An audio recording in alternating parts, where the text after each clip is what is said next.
Good evening, I'm Father Russ Carmichael, and this is Street Talk. I love all you people, and we're back, and I know that we've been on and off for the last couple of months. Many of you know that we've had medical situations at the house. As a provider, I've had a client that seriously had some problems. I love you, Darren. I know you're watching me right now, and I have a surprise for you. You'll see who's on. Bobby and stuff like that. But I just want to take a minute and say hello to the people across the pond. Dr. Vincent, I have ACT Together. I belong to an association at the Ashram and a theology group that is in England, and we get their issues, I guess it's quarterly, I get it. And there's an article about me in there, and I thank you, and I know they get my stuff, so we want to say thank you. And I have things on the way over there that you'll get. Ralph Ham, the author of Blackberry Juice, sent a letter on to you for your next edition. So thank you, Dr. Vincent, and thank you, and I love all the people over there that work with us. Tonight, I got my great guest on. She knows I love her. We love her. She is our best representative. Okay, and of course I got my troublemaker sitting across from me, my co-host Dominic. But Senator Cathy Osten. Nice to see you. Nice to see you again. We've missed you. It's been a long time. It has been. It has been too long. It's been too long, yeah. And you've been really busy. Yes, we have been very busy. I have been very busy. You're right about that. It's been a very, very busy last couple of months. So I just want to do one mention because this is the weekend. You had the award ceremony in New London. We did you did the Connecticut Service Medal, Wartime Medal Award ceremony. It's my third ceremony that I did. Oh, it's the third. I thought it was the second. Oh, I did one in Hebron, and I had many of the veterans from up that way come, and I did one in Ledyard, and one in Groton. I'm doing one in Norwich on June 14th. And so they actually are one of my favorite things that I get to do, because you give medals to people who deserve, who have served at least 90 days during a wartime or less if the conflict was not quite that long. And what it does is it shows that Connecticut cares about its veterans. Absolutely. And I have to tell you, on Christmas Eve, I was finally doing my Christmas shopping, and I had my car filled to the gills for my grandkids. And I was driving home, and I got a flat tire. And so this gentleman stopped, and he said, "I'll change your tire." And I called my son-in-law, and I said, "No, I got my son-in-law coming." He said, "No, I'll do it." He says, "I like doing this sort of thing." And so he came, he changed my tire, and he helped me out. And we got to chatting, and so he said, "I'm a veteran, and I really appreciate everything Connecticut does for their veterans." He said, "I sat down one day, and I was talking to my wife, and I said, I'm not going to complain about Connecticut. I get to go to college for free. I have 100% tax exemption for my retirement." That's a big deal. That's a big deal, right? For veterans. Right. He said, I think that Connecticut does a lot for its veterans, and I get a property tax exemption, and so he was ticking off all the things that we had done, and he said, there are jobs available for veterans. There's money for employers to hire veterans, and I was, I sat down after I had talked to him, and I thought about it. And Connecticut actually, in the last number of years, has done good pieces of legislation to help out our veterans. As a matter of fact, this last year we had Senate Bill 2. It was specifically designed to help out veterans who own businesses and help them. And I think that that's another piece of the puzzle to provide our veterans with some recognition for all they did. I love it. Obviously, you know, I come out of a service family, Right. And my baby is in the Coast Guard, graduate of the academy. My youngest girl is, you know, and several of my children served and stuff like that. We love that, and I guess you had about 75 that got the medals and things. I thought that was that's a wonderful thing. I mean, it's always the more you can do for vets, because over the years they've not been treated too good at times. Correct. I was going to say that. Back in the 70s. Oh no, it was not. You know, there wasn't the level of respect No. that's given to them these Correct. days. I was fortunate. I missed that. I had my own war in Walpole, but I lost two friends in the Vietnam Yeah. that come out of Newton, Mass, and they were not treated well when they come back Well, at that time. You know, even those veterans that have the misfortune to perhaps be incarcerated, in Connecticut, we have now an ability to provide them with housing with other veterans and provide them with services that gets them back out,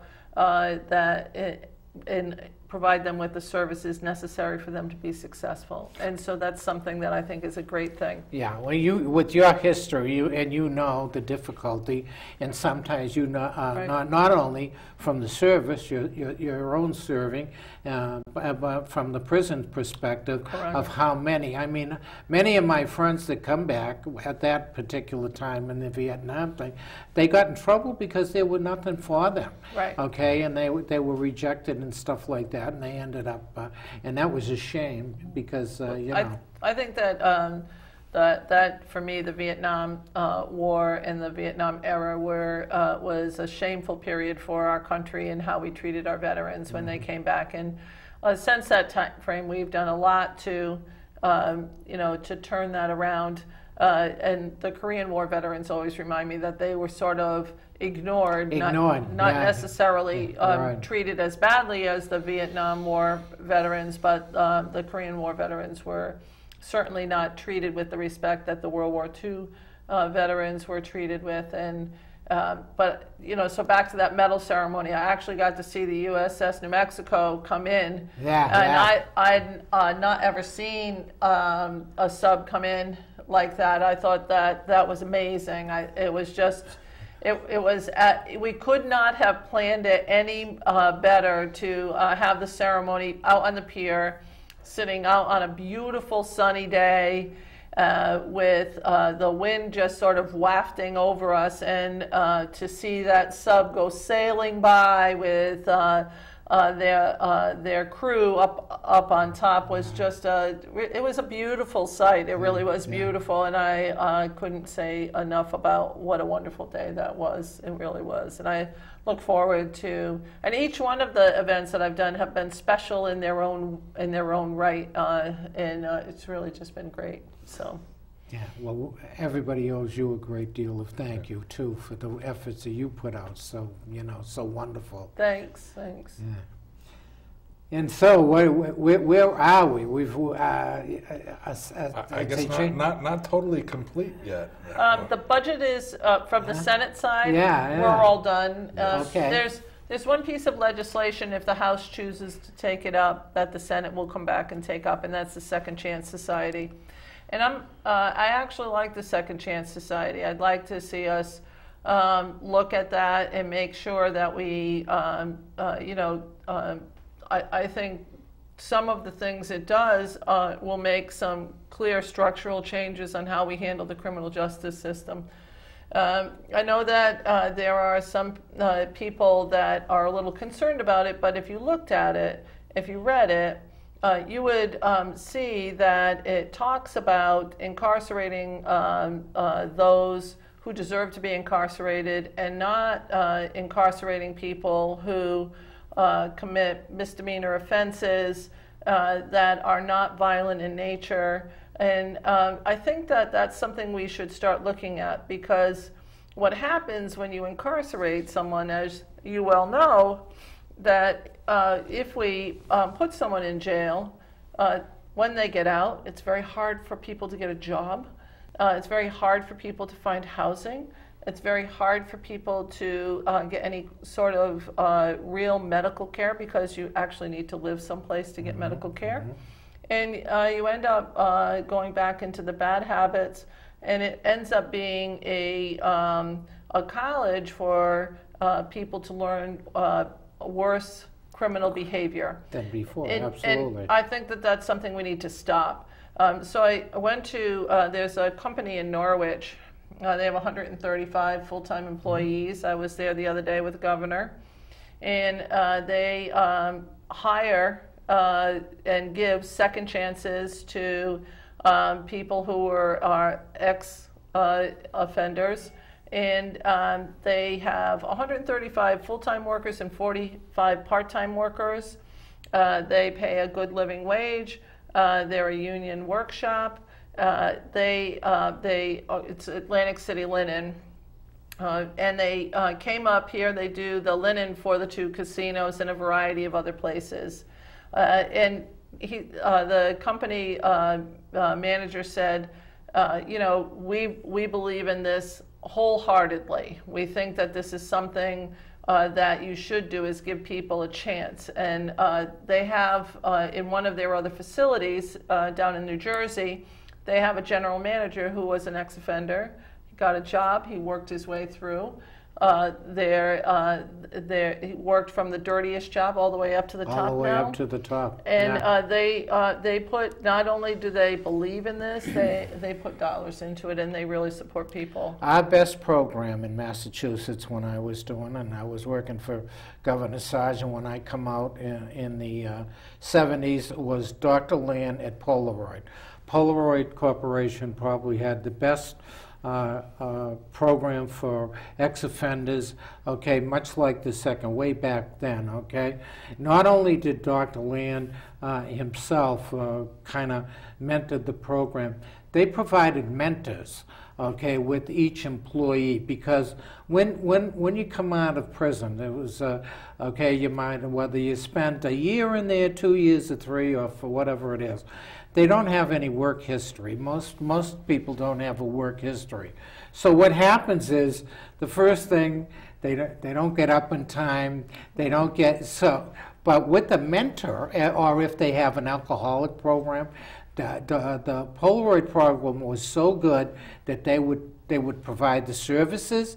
Okay, Dr. Land made sure that the offenders that come out that they hired would be directed to the services they needed. They were assigned somebody who was a mentor who could help them, you know, make sure they get up in the morning, make sure they, for their first year, would get to the job and everything. Most successful program. Right. It's a win-win situation. And you got a great employee. It's a win-win situation. If we can get people back to work, supporting themselves, supporting their families, it creates a better structure for the family. You know, quite frankly, a family unit is better when it's together. Yeah, absolutely. And if that family is self-sustaining, we don't have to spend state resources on families that are self-sustaining.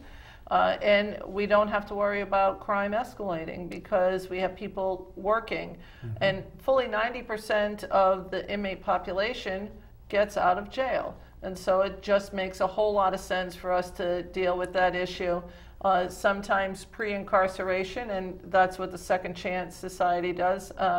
I don't know if you knew State Representative Bill Dyson used to be, he's a former state representative. He might not have been around because he was at the Norwich NAACP Robinstein Duncan Freedom Fund dinner that was last night, and he talked a bit about it. He's a professor at Central now. He's a class at Central. And he talked a lot about taking care of these things. Now, this is the second piece. We did do one piece before, and so this will be a second piece. And it talks about, has some bail reform in it, and has some other things in it. So I think, again, how we started the conversation, and this is what we always do, by the way, is we start a conversation and we go from one thing to the other, and it just passes so quickly. But the House may take the Second Chance Society up. If they take it up, the Senate will come back in. If they don't take it up, they still have the bond package and the school construction package to pass. And so that's something that, they're going to have to go back. My understanding is they might come back after Memorial Day. Obviously, they're not coming back before Memorial Day because they'd have to go in tomorrow. Right. I don't see that happening. So. Well, I think bail reform is a big part that I think everybody is on board with. That the fact that we use so much of our resources for people who are really in economic situation. They can't post for like $1,000 bond, and they end up sitting in jail. Right. Correct. Yeah. Which is I mean, it's unfair to that segment of the population where other people who have resources can post like the $1,000 bond and be able to get It's not only that; it's costly to the state because you got Yeah. somebody hanging around in there that you got to pay for. I mean, that's a reality of, and they're sitting there awaiting trial. They're not there. They're in limbo. Yeah. Okay, so you're just maintaining where they could be out in the street work. Some people, they have jobs and stuff like that, and they could be working, and it's, Right, and that's just it. That if you lose a job, it's very hard to get another job. And we really would rather keep people working and supporting their own families, and that's what they would rather be doing also. So we passed the budget. Both the House and the Senate passed the budget. Oh, there you go. It was rough. It was a really hard session. We had to make some very difficult decisions. I looked at the budget numbers as all of us did, and we made some very difficult decisions. But I always say to people that, they talk about making government more like a business. And government isn't really like a business because almost every one of our programs touches a person. Right. So whether it's education, or it's helping out people with developmental disabilities, or it's helping out with a traumatic brain injury, and those on the waiver, or any of those things that are going on, it doesn't, it doesn't much matter. Government to me is like a huge social service agency. See, I agree with you totally on that. And I think that, all the, and this budget does not include any tax increases. It didn't raise sales tax, it doesn't raise business or corporate taxes, it doesn't raise any of those things. It made some very difficult cuts more strategically than some of the other budgets that were out there. We tried to minimize the pain or share the pain more realistically. This is the first year since Governor Malloy has been the governor that municipal aid was at all touched, but it spread the pain around throughout the whole system. We made some choices revolving around the state employment. There are going to be some, and have been, people that are laid off. That's never a fun thing to do. These people have decent jobs, and we like to keep people working. There are some people that are retiring, which will mitigate some of the layoffs. And all in all, I think it was a budget that resolved our issues and cut spending and had an impact on the out years to full 40%, cut the out year deficits by 40%. So I think that that's something that we should look at, and we brought the spending back This is the first time in 40 years that state spending has been below the year before. In 40 years. It's amazing.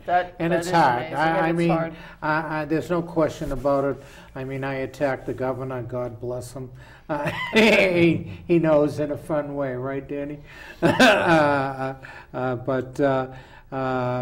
he's really had a hard job. All of you people up there have had a hard job. Everybody's got, as you say, we shared the pain.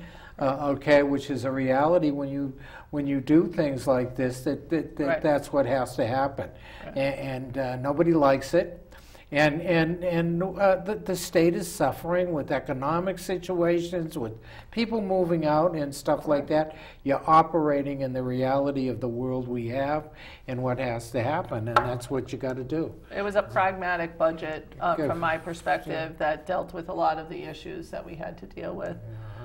We dealt with a lot of different things this session, as we always do, and I think that this sets us up for a more robust future. And while as difficult as that may seem, I think sometimes that's why we're up there, is to make those difficult, very difficult decisions. We still pay down on our pension liabilities too. Over $1 billion went into the pension liabilities. That is something that will have a long-term impact on things too. And I think, I mean, the reality of all of this is, I mean, I know we say we're in a different set of economics. It's that the level of revenues hasn't gone up. I mean, usually when we go into a recession, you come down. You hope it's a V. It goes down and it bounces back up. Yeah. Instead, it's kind of just been like a slow ascension into coming back. A steady one. That's nationally too. But I mean, yeah, the whole 26 other states are having. Both red states and blue states are having significant budgetary issues.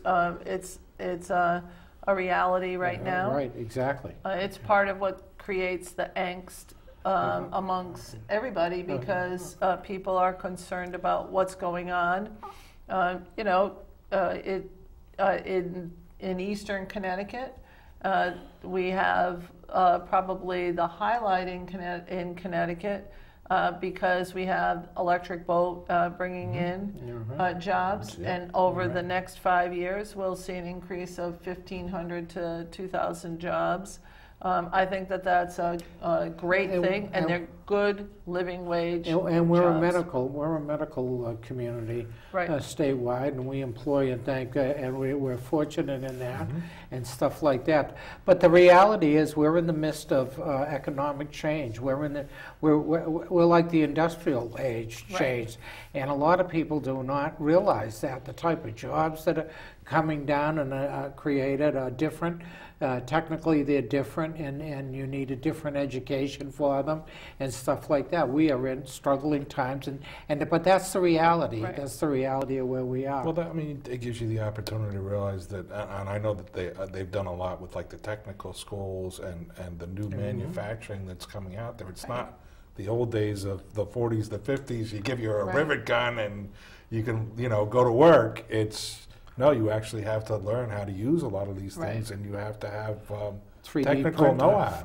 I know, right? That's amazing to me. I mean, it's spooky. I mean, really, right? I saw robotics. I mean, because I like, my interest is in all that stuff, right? You look at the robotics. Right. A robot's operating on you now. One of my daughters is in that field and everything else like that. I mean, it's like, can you imagine that you're being operated on by a robot? I mean, well, obviously the doctor's dealing with it, but it's a different age. It is. I also think that we have to look at what we're doing with our technical schools and in our high schools. Most recently, I went to the Three Rivers Community College graduation, and they had a young lady from the town where I'm a first selectman who graduated as a middle school student there from high school, from Three Rivers, and got her associate's degree the same night. Wow. And I think that that's what we would like to see. That's I also fabulous. think that you know, part of the job of manufacturers is to get into the schools in 7th and 8th grade and not only let the students know that there are good jobs in manufacturing, but let the parents know, so that they know that Dominion gives scholarships to students who are interested in nuclear engineering that get really good jobs at Dominion, and they give you a full scholarship for 2 years. You get out and you have a degree that can get you a $60,000, $70,000 a year job. That's a big deal. That is a big deal. And that's something that they do because they were having a hard time getting workers. And so they pay for these scholarships, and they give people on-the-job training, and they hire them afterwards. And I think that that's something that a lot of other businesses are going to look to do. There's a group called the Eastern Advanced Manufacturing Alliance, and there's some 40 companies, and they are always looking for ways to get workers, and Electric Boat is a piece of that too, that we want to make sure that that they're being given the workers that they need, and that's going to be something that we have to talk about a bit, and I think that we need to act on that. And your business community is benefited by that. They keep the technical people and their people up to par, okay, with their educational ability and stuff like that, just like the auto industry used to do, and do actually in some.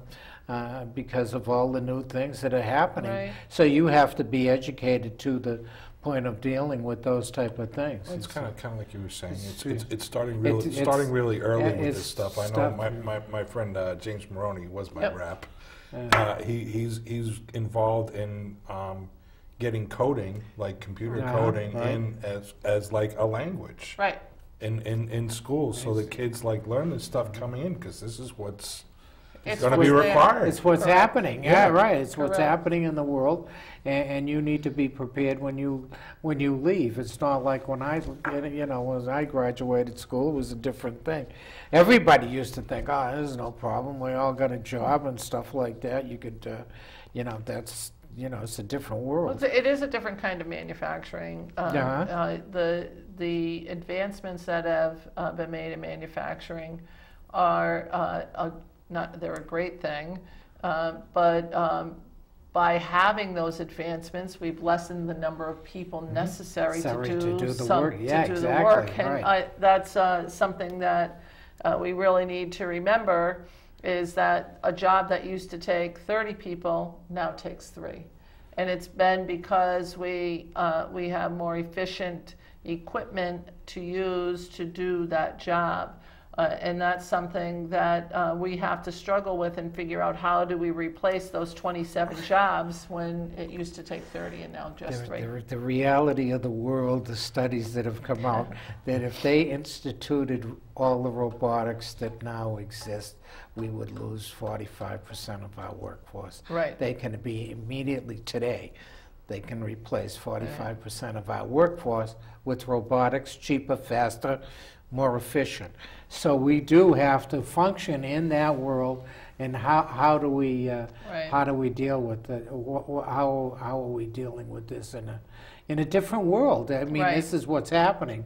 We are in a very different world, and it's changing, and we're right in the midst of it. So it's one of those things where you really can't see how much it's affecting. Then Eastern Connecticut got some other good news just the other day when the Mohegan tribe is purchasing the old Norwich State Hospital property. Right? Yeah. Oh, wow. And that's something that's really exciting. They are meeting with the town of Preston to develop the memorandum of understanding on what's going to happen there. I think that this is moving us clearly in the right direction. It will clearly provide more jobs, and diversify, just as Foxwoods has diversified with Are they their talking mall. a rec center type of thing, or are we talking hotel? I forget. I read a lot about that, and I think it's Well, really they said they haven't decided all of all their of plans. the plans, but I think they have decided all of their plans. yeah, and- yeah, yeah, and, right. you Just know, waiting a few Yeah. little But till it's- Yeah, everybody they gets just like to calm with give it a little Yeah, bit, that's but I right. think that they've Wow. talked about a park. Park, yeah, right, yeah. And they mentioned 2 or 3 things, Right, and, right. and I think they probably have about 10 things in mind. And I'm actually excited. It's great. I think mean, it's what a great. great place. I mean, that whole area, I can just imagine it developed instead of being the blight that it is right now if you go by there for the 10 years. It's Yeah, an you know, important investment. very when we important do to things people. with Yeah. brownfields, and Right. because that was opened up by the state putting Correct. the money in to Right. level it and remediate And it. that's exactly what they said, that by the state having a good brownfields program Yeah. and cleaning up the property, it Right. made the property available for revitalization. Before this, the cleanup costs itself were just too high for anybody to take on. And I think that this is a great thing that the state does when it looks at brownfields cleanup. It's important to take your blighted areas and clean them up and work towards something. That's a real asset, and I think that that's something that Great people place for should. development. It I was is. so happy to see that they Oh, were it- doing that. I mean, beautiful property. beautiful property and stuff like that. You Water. develop that property, you employ a bunch of people, all the surrounding places, the other types of businesses that can develop and Yep, go to feed absolutely. into that is Smart investment. really It is. sharp investment. Really It is. Yeah, yeah. I think that it's something that'll be really good. Yeah, So I totally agree. Yeah, on that one. What else? What else we got going Well, on? I know here? there was another dyslexia bill. I know. That's it, Dyslexics right, over right, here. right. Yeah, that's We right. like to keep up Yeah. with what's going on Yeah, in the yeah. dyslexic world. we passed another what we think has a meteor piece to providing services for people with dyslexia by making sure that teachers are given the proper training for dyslexia. We think we might have 1, maybe 2 more areas to strengthen, and what we're looking for is in the higher education fields to make sure that if people are interested in diagnosing and proper treating evidence-based programs for people with dyslexia, we want to make sure that we get that out there. And this was a piece of that. I think maybe 1 more, maybe 2 more, because right now we're in the harder pieces to pass. For a long time, people didn't ever want to talk about dyslexia. They never recognized it. So we got it recognized.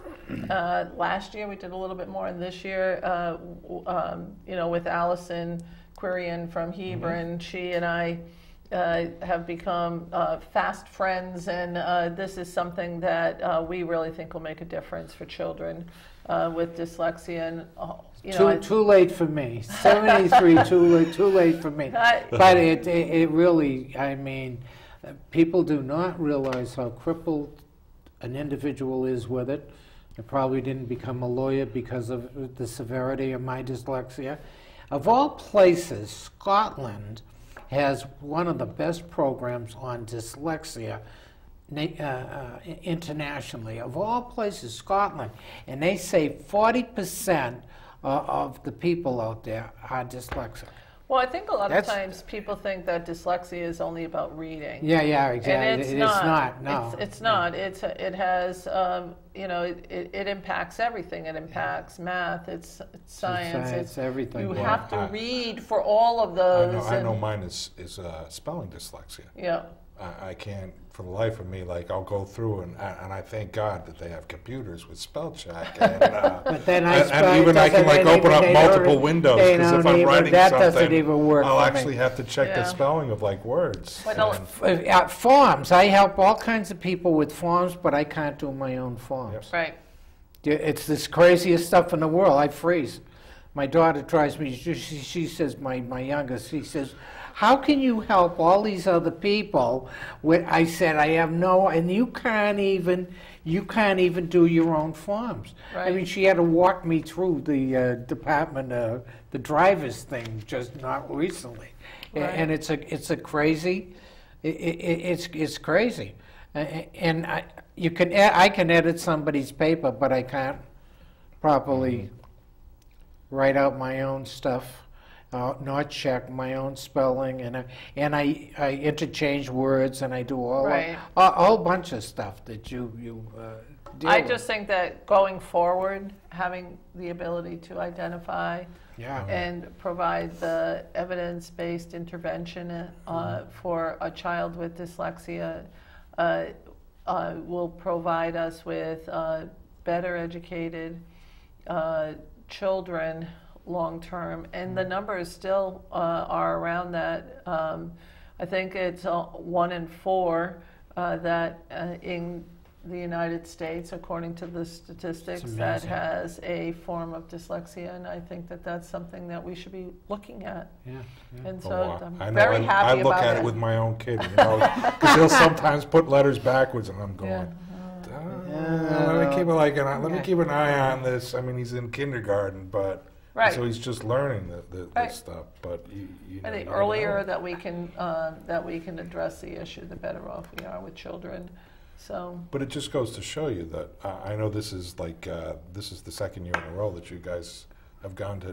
Gone to the. It's a piece of legislation doesn't get fixed in one session. No. It's almost like you build on pieces of it, and you build on Correct. pieces of it, and it takes a long time to really get a good policy correct. in Well, place. correct, absolutely.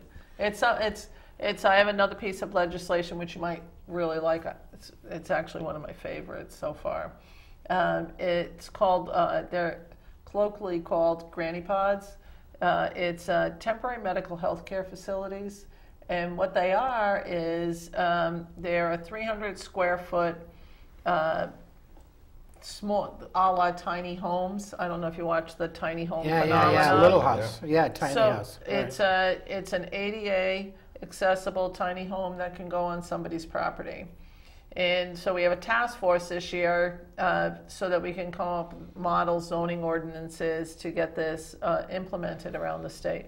Happens in Virginia and North Carolina, and it's for a family member that may need a little bit of extra care, either elderly or disabled, and still gives them an opportunity for that dignity of living on their own. But you could put this 300 square foot structure on your property, and it's designed with a cushioned floor so that if someone falls, they don't necessarily break a bone. Like I did It's today. got cameras along the bottom, so if somebody does fall, you can actually see that that's happened and help them out. And at the same time, and it's all ADA accessible with an open floor plan, so you can get in and take a shower, and even if you were in a wheelchair. And you know, it's and it gives people the dignity that they need. So a lot of times you can't renovate your home because the homes are not set up so that you could provide a handicap accessible bathroom or a living area. And so I'm really quite excited about this. $10,000 on average if you're going to redo like a bathroom to make it handicap Correct. accessible. And I that's just dealt that's with cheap. Angie over that. Angie says to me, we need to do adjust some facilities for Darren, right? And stuff like that, certain things. So she says to me, "Oh, I'm just going to have the guy come out and I'm going to rip out the bathroom and make it, which is roughly handicap accessible Right. now, but she's going to do this she said, "What do you think it's going to cost, Dad?" So I said, 15. Okay. She said, "Oh," she said, "Yeah, that's what I thought, about 1,500. I said, no. I said 15,000. She said, "Oh no, right?" Well, she got the guy out there, and she's found out. Holy crap! When you do this stuff, but of course I've been working with ADA. There's already a market for these homes. Oh yeah, exactly. And they're used in many. Both Virginia and North Carolina have bills already. So what do? You bring this on to like your own property? And, Yep. then your family can stay on the property to take care of you. Yeah. Correct. So it's almost like they're like on wheels. They're portable things. Well, they're portable. They can lift them up like they're a. They're not always on wheels. Yeah, so right. They can be like the container thing. Yeah. Right. Correct. Right. What so it cool. does is it just gives you another option for somebody. So rather than having someone at an assisted living place, or I have a family member who's starting to suffer from the consequences of dementia, Right. and so if she was there, then I could stop over in the morning and make sure she's taking her medication, make sure she's okay, make sure she has something to eat.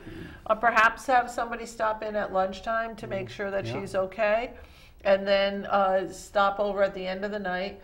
And it just provides a humane way to provide a service, and the ultimate goal is to make sure that person, your family member, is treated with dignity. And the offshoot of that is it's less expensive than an assisted living or facility. Right. And I think it's I think it will, and it's supported by AARP. They thought it was great, and so the group of planners said, "Hey, listen. Why don't we look at this? Give us about 6 months. We'll come up with a model zoning ordinance. So let's take a minute to do that, and that's what we're going to do. Nice. We'll have a model zoning ordinance that we can put out there, and I think that this will be something that will revolutionize how we take care of people as they age in place." Well, as you said, I mean, we've thought about it like with my wife's grandmother. She's getting up there. Well, I have like two. 90. I have my two friends. That their mother just lives up there. And that's what she's got. She's got this little bubble house that they've been able to watch her over the years. She's really getting up there now, but it's the same kind of thing. She's right there, right up this. They check, but she's got dignity because. She's a tough lady, wants to be on her own. God bless her. She's 96, out there rakes the yard, but they were able to keep an eye on her. And that's so, that's so good. I mean, that's why my daughter has me in the... so she can watch Dad. She's going to spend the money. It's really for you that they got to make you to later on. So I just think it's a great. I love that novel one. idea on how to take care of people with dignity and respect, and that's really what it's all about, right? Yeah, and it's cost effective. What I like, because it's one thing if you can afford. Taking care of your parents or whoever you have as a family member. Right. It's another thing if you're economically on the lowest scale where you just don't have that ability, because it costs you a fortune to go to assisted living and stuff like that. I mean, it's just the cost factors. It's not that, but for caring for people is expensive. Right. But I love that. That's a great idea. So, and again, it's not doing something avant-garde. It's been done in other states. Yeah, you're not reinventing the wheel. Right. Well, I took both of their pieces of legislation and modeled our legislation after that, so it's really. And in Vermont, they're already making these homes. They already have a market for them. So it'll also provide people with jobs at the end of the day that they can develop these. Win-win. It's a win-win situation, and I'm really excited about it. I think that it's something that will make a big difference for people, for real people. Yeah. So. Exactly. you know. Go ahead. So, No, I was just going to say, I'm just going through it in my head because I know, I've dealt with people in assisted living, and I know what the end cost is Right. to the state and the federal government, because a lot of these places are subsidized through housing and urban development, correct. and they have to put millions of dollars into the facilities, and a lot of these, I mean, they're things that people need, but Correct. I can remember one of my clients, I mean, they would have their own little apartments, but they had congregate eating. Right. And I guess I laughed to myself because I think sometimes as you age, you kind of go backwards. So it was like watching the high school like cafeteria. Right. So giving somebody their own opportunity to be able to continue to live in their own space, Right. I think is a huge benefit. Right, and it has, and these have a little kitchenette area, and it just gives you an opportunity. Again, it's a respect and dignity issue for people, and it's one of those things that I think, because we've done a very good job of extending people's lives, we've not done a very good job of making sure that they have that quality of life. Yeah. And this is one of those things that will provide a quality of life for people, and that's what I think is sort of the best thing about it. And it gives people an opportunity to not have to live with their children, to live next to and have their own space. Yeah. Watch their own TV. Yeah, you need your own space. You just need to have that. You don't want to live on top of somebody. It's just not healthy. So I'm really excited about it. You are moving right along with all kinds of great things tonight. Any more? That's not even on here. That's from this is some other things that we passed. A bill. We usually have a couple of main bills. I told you a little bit about Senate Bill 2, which talks about veteran-owned businesses. And then this year we had a bill that talked a lot about, we call it Senate Bill 1. Every year there's a Senate Bill 1, which really what we're trying to do is focus on innovation and entrepreneurship and developing getting our economic development to go in a new direction that brings Connecticut back to the forefront, because we're still one of the top 10 states in innovation, and I think that that's something we need to recapture, so that and even go higher up, so we're number one. That's my goal, is to make us number one. But we want to make sure that that we are doing everything we can to have those startup communities, that those startup businesses, and provide them with the resources that they need. And that's what Senate Bill 1 did, was talk about that quite a bit. Okay, I can't believe it. Can you believe this time? I Now know. it goes like forget it. Okay, do you run? Are you running? She runs every year. You're running. Are you still running? Nobody can catch you. I know that's why I go really fast. Yeah, right. So, there are a couple of things that I just sort of want to. The hospice, the Southeastern Connecticut Hospice, is developing a hospice home right in Norwich, Connecticut. It will be the first in Eastern Connecticut. The closest one is in Branford. It's about $7.7 million. They've already raised $5.5 million.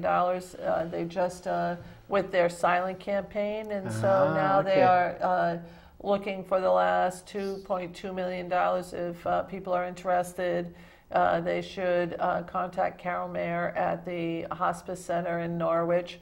I think that that is another way to let people die with that grace and dignity. Grace and dignity. And sometimes people need a place to, they're just too sick to be at home, or the home is not set up. Absolutely. And this is something that I think is a great thing. It's supported by the entire delegation in Southeastern Connecticut. And totally agree a great with you. shout out to the president of the board, Lenny Winkler, who actually... she was a legislator. She was. Yeah, I remember her. Yeah, she was up there. And she has been working on this for a while, and I think that it's something that people should look at. You know, if you get a chance this weekend, it's Memorial Day weekend. It's that time of year to honor those that gave the ultimate sacrifice. You know, every year there's always somebody to honor, but Memorial Day is special. Yes, it is. It's about those who have given that ultimate sacrifice. I every day thank veterans for what they did, but this one day is really for those people who gave that ultimate sacrifice. So I ask people to take some time. It's going to be a beautiful weekend to not only start the summer out, but remember that our freedoms are not free. They actually cost, it was people who were willing to lay down their lives for us that create our freedoms. And, you know, we're lucky because what we have is special in the United States. And, you know, I think that that's a wonderful thing. I totally agree with you. It's my dad's weekend. He's at the cemetery in Massachusetts. Ma and Dad are in the, you know, in the military cemetery. My brother does the visit for me because I am caring for an individual over the weekend and stuff like that. But absolutely, and the work that you've done with the veterans and everything else like that, it is really a blessing to see that happen. You know, and it's this is the weekend to remember all those that served, and we should be thankful for them all.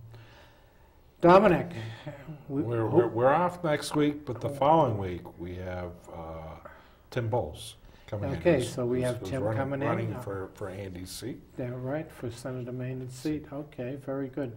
And as always, Kathy, I love it. Thank you. We got to have you back soon again because you're so informative and everything. I mean, really, we learn a lot with you here.